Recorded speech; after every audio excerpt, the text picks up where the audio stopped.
Po peržiūros viskas buvo daug aiškiau ir sprendimas yra priimtas teisingas iš teisėjų pusės. Ersonas Klyri, kibi Sidarevičiaus gynyba ir pamuštos kamuolys.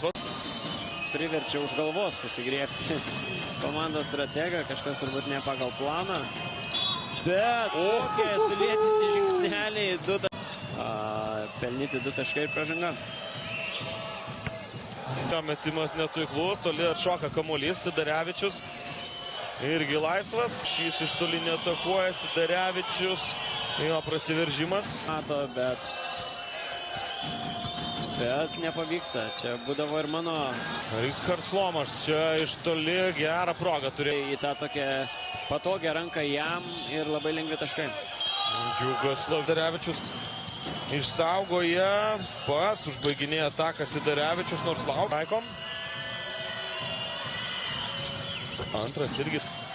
Kad taip abi ekipos apsikeistų. Į dar vieną savo ataką Sidarevičius.